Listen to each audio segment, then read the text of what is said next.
Hello जी, जयराम जी की कैसे हैं आप सब। मैं रेनू वेलकम कर रही हूँ एक बार फिर से आप सबका आपके अपने चैनल में। और आज मैं आप लोगों के साथ में कोई व्लॉग शेयर नहीं करने आई हूँ। मैं आज आप लोगों के साथ में कुछ बातें करने आई हूँ। बहुत दिन हो गए ना, खाली व्लॉग व्लॉग व्लॉग व्लॉग, बहुत सारी मन में बातें इकट्ठी हो रखी है। मैंने 5-6 दिन पहले भी कहा था मैं जिस दिन थोड़ा सा फुर्सत मिलेगी मैं आप लोगों से बहुत सारी बातें करना चाहती हूँ, कुछ अपने मन की बताना चाहती हूँ। ठीक है, तो आज वो दिन मैंने सोचा आज का वो दिन हो। व्लॉग मेरे पास वैसे है लेकिन मैं अभी उसको पोस्ट नहीं करूँगी। मुझे आपसे आज बात करनी है बस, और बस बात करनी है। तो हुआ क्या कि आप लोगों के वैसे बहुत प्यारे प्यारे कमेंट आते हैं, वैसे नहीं मतलब हकीकत में बहुत प्यारे प्यारे कमेंट आते हैं। आप मेरा बहुत ज़्यादा साथ दे रहे हैं, आप मेरी लाइफ को बहुत अच्छे से समझ रहे हैं, मुझे बहुत अच्छे से समझ रहे हैं।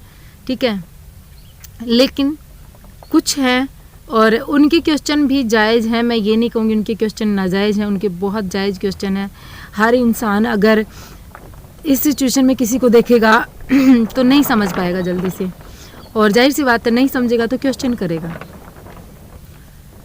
कुछ एक क्वेश्चन ऐसे आए जैसे कि आप नाटक कर रहे हो आप व्यूज़ के लिए कर रहे हो, और आपका घर में हिस्सा नहीं है क्या, आप झोपड़ी में क्यों रहते हो। और एक मैडम ने तो इतना भी कहा था कि ये क्या ड्रामा मचा रखा है, नौटंकी करते हो। चलो, क्वेश्चन तो बहुत थे लेकिन मैं छोड़ो, अब आते हैं पॉइंट की बात पे। एक तो ये झोपड़ी में क्यों रहते हो, इस मैटर पर पहले ही शर्मा जी बहुत कुछ क्लियर कर चुके हैं। वैसे मैंने आते ही यहाँ एक वीडियो बनाया था, रुद्रपुर से जब आए थे ना तब मैंने एक वीडियो बनाया था। मैंने पहले ही सारी चीज़ें क्लियर की थी कि क्या क्या बातें हैं। जो बातें मैंने बताई थी वो सारी मैं आपको डिस्क्रिप्शन बॉक्स में उस वीडियो का लिंक दे दूँगी, आप उस वीडियो को देख लीजिएगा, आपको समझ में आ जाएगा कि क्या कारण है। सारा कारण उसमें बताया मैंने। अब दूसरा, व्यूज़ के लिए नाटक, नौटंकी, ड्रामा, झोपड़ी, घर वालों ने धक्के मार के बाहर निकाल दिया, बहुत कुछ है। तो यार एक बात बताओ, मतलब एक इंसान की लाइफ का जब कोई डिफ़िकल्ट फेस चल रहा होता है, ठीक है, तब बहुत सारे लोगों को ऐसे लगता है कि ये नाटक कर रहा है। मतलब जो इंसान, मतलब ये होता है ना, झोपड़ी में रहने वाले ऐसे लोग होते हैं। हम ज़्यादातर लोगों की एक मेंटलिटी होती है कि झोपड़ी में रहने वाले लोग जो होते हैं ना, उनका लाइफस्टाइल अलग होता है, वो थोड़े उदास रहेंगे, वो दुखी रहेंगे, ऐसे रहेंगे वैसे रहेंगे। कुछ लोगों की ये सोच होती है। और मेरे चेहरे से दुख दिखता नहीं है, तकलीफ़ दिखती नहीं है, क्योंकि मुझे है भी नहीं, मुझे तकलीफ़ नहीं है, मुझे दुख भी नहीं है। तो लोगों को लगता है मैं नौटंकी कर रही हूँ। तो चलिए मैं आपको थोड़ा सा पीछे लेके चलती हूँ। आज से 6 महीने पहले, मार्च अप्रैल मई जून, 4 महीने पहले, मार्च तक एक टिफ़िन सेंटर चलाते थे मैं और शर्मा जी। ठीक है, वो टिफ़िन सेंटर हमने 2021 मार्च तक चलाया, 2020 जून में स्टार्ट किया था। मैं भी पोस्ट ग्रेजुएट हूँ और शर्मा जी भी पोस्ट ग्रेजुएट हैं। उन्होंने हिंदी से किया है, मैंने इंग्लिश से किया है। वो अकाउंट्स का काम करते थे पहले, लॉकडाउन से पहले, कोरोना से पहले, और मैं हाउसवाइफ थी, साथ साथ थोड़ी बहुत व्लॉगिंग करती थी शौक के लिए। मेरा एक चैनल है जो अभी शर्मा जी चला रहे हैं उस पर, तो अच्छी लाइफ चल रही थी, बहुत बढ़िया वाली। फिर हमने वो टिफ़िन सेंटर क्यों किया, नाटक था वो भी, मतलब वो होता है ना जैसे व्लॉगिंग करती थी तो साथ साथ नाटक के लिए किया होगा। यार एक बात, मतलब लाइफ का जब एक ऐसा फेस जब इंसान की ज़िंदगी में आता है, जब उसको कुछ नहीं दिखता, उसको सिर्फ और सिर्फ अपना फ्यूचर दिखता है। शर्मा जी ने भी बताया था कि हमारी LIC चलती है, हमारी RD चलती है। जैसे ही जॉब छूटी, मार्च में लगा था ना लॉकडाउन, जैसे ही मार्च में जॉब छूटी, अब LIC और RD तो भरनी पड़ेगी ना। वो थोड़ी ना ये है कि वो देखेंगे कि जॉब छूट गई अब नहीं भरनी, कोई बात नहीं ऐसे दे देंगे, पिछले 5 साल से चल रही है और अब अचानक से जॉब छूट गई तो हम बंद कर दें। जैसे ही जॉब छूटी, जून तक हमने वो LIC वो RD जैसे तैसे करके निकाली।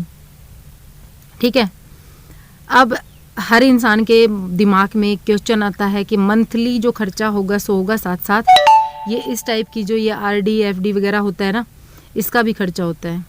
और मंथली चाहिए होता है, कोई दूसरा कितने दिन देगा। तो ये सोच करके हमने टिफ़िन सेंटर चलाया था। हमारी से शक्ल से लगता है कि हमने किसी के झूठे बर्तन धोए होंगे। शर्मा जी की और मेरी शक्ल से हमने झूठे बर्तन भी धोए थे। शक्ल देखकर कभी भी ये नहीं सोचना चाहिए कि ये काम वही लोग कर सकते हैं।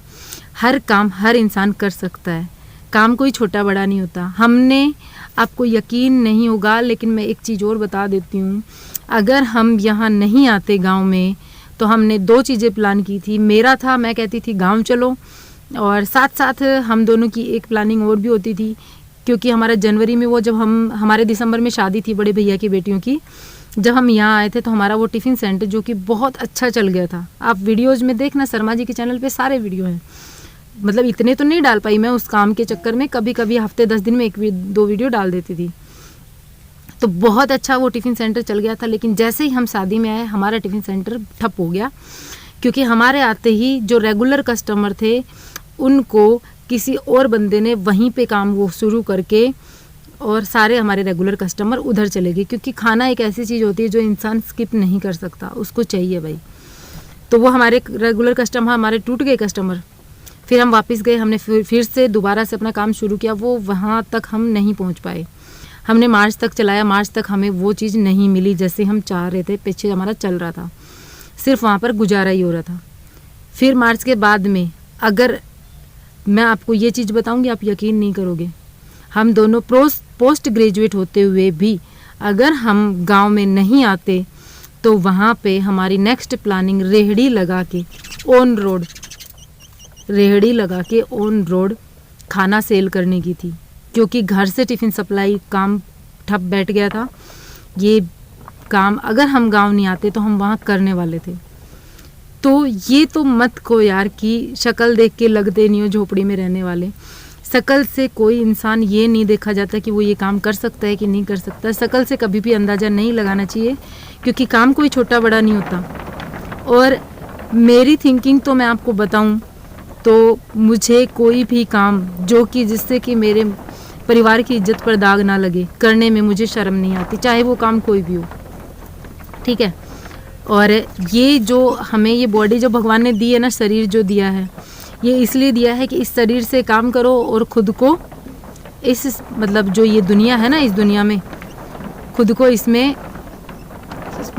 स्ट्रगल या कुछ भी हो, खुद को इसमें मतलब ज़िंदा रखने के लिए, खुद को चलाने के लिए, बहुत आगे तक जाने के लिए ये शरीर दिया है कि इसी से काम करके आप आगे तक बढ़ सकते हो। तो इस शरीर को यूज करना बहुत अच्छे से आता है मुझे। तो इस चीज़ पर अब ये बात आती है कि झोपड़ी में रहने वाले नहीं लगते हो, तो झोपड़ी में कोई भी रह सकता है। आजकल तो आपने पतंजलि योगपीठ नहीं देखा, वहाँ पर झोपड़ियाँ बनी हुई है, अच्छे अच्छे रईस लोग आते हैं वहाँ पर अपना टाइम स्पेंड करने के लिए, सिर्फ इसलिए क्योंकि सुकून चाहिए, ठीक है। तो किसी भी इंसान की शक्ल से ये अंदाज़ा नहीं लगाया जा सकता कि वो झोपड़ी में रह सकता है कि नहीं रह सकता। और रही बात इसमें क्यों रह रहे हैं और कब हमारा पक्का घर बनेगा, तो हर एक चीज़ जो होती है ना, मतलब घर बनाना कोई आसान चीज़ नहीं होती यार, बहुत टाइम लगता है। टाइम के साथ में जैसे ही थोड़ा थोड़ा टाइम अच्छा आएगा, धीरे धीरे आप चेंजेस देखते जाएंगे, घर भी बनेगा, सारे काम भी होंगे। मैं बहुत ज़्यादा अपने आप को मोटिवेट रखने वाले इंसानों में से हूँ। मतलब जब इंसान जिस कंडीशन में सोच नहीं सकता कि आगे क्या होगा, मतलब उसकी सोचन शक्ति जो होती है ना वो ख़त्म हो जाती है, उस कंडीशन में मैंने और शर्मा जी ने अपने आप को दूसरे काम में झोंक दिया था। जब लॉकडाउन लगा था उसके बाद में 3 महीने तक दर बदर भटकने के बाद में जब लोग ये सोच रहे थे कि कब कोरोना बंद होगा, उस टाइम पर हम दोनों ने टिफ़िन सेंटर खोल के अपने आगे की लाइफ बनाने का नेक्स्ट जो स्टेप था वो ले लिया था। तो बस यही है कि काम करने से पहले मैं और शर्मा जी ये नहीं सोचते कि ये काम छोटा है, ये बड़ा है। और दूसरा, इस चेहरे से स्माइल जो है ना वो यार जाती नहीं है, मैं करूँ क्या। मतलब जो तकलीफ़ जो होती है ना, तकलीफ़ जो होती है उसको अंदर दबाने के लिए, मतलब उसको हराने के लिए, तकलीफ़ को हराने के लिए इंसान को अपने आप को बहुत ज़्यादा मोटिवेट कर लेना चाहिए। दुनिया को देखना बंद करके सिर्फ़ और सिर्फ ये देखना शुरू कर देना चाहिए कि मुझे आगे क्या करना है, जिससे कि मैं मेरा और मेरे बच्चों का भविष्य सुधार पाऊँ। और वही फ़िलहाल हम दोनों का मोटिव है कि हम दोनों को सिर्फ़ और सिर्फ एक चीज़ दिखती है, वही बात है लक्ष्य। हमें सिर्फ अपना लक्ष्य दिखता है, हमें कुछ नहीं दिखता। हमारी लाइफ का जैसा भी फेस चल रहा है, झोपड़ी में रहकर भी हम दोनों एक साथ हैं तो बहुत खुश हैं। मतलब एक दूसरे के साथ मिल जाए, एक दूसरे का प्यार मिल जाए तो वो झोपड़ी भी महल लगती है। आप विश्वास कीजिएगा, उस झोपड़ी में लगता नहीं है कि ये झोपड़ी है, ऐसे लगता है जैसे कि मैं पता नहीं कितने आलीशान बहुत बड़े फ्लैट में रह रही हूँ। ठीक है, तो आज मेरा मन था मैं आप लोगों से ये सारी बात करूँ, तो चलिए फिर हो गई मेरी बातचीत। हम मिलेंगे एक नए वीडियो के साथ में, तब तक के लिए bye bye, take care, thanks for watching. Video को लाइक और चैनल को सब्सक्राइब करना मत भूलना। अगर मेरे चैनल पर नए आए हैं तो अब मैं चलती हूँ।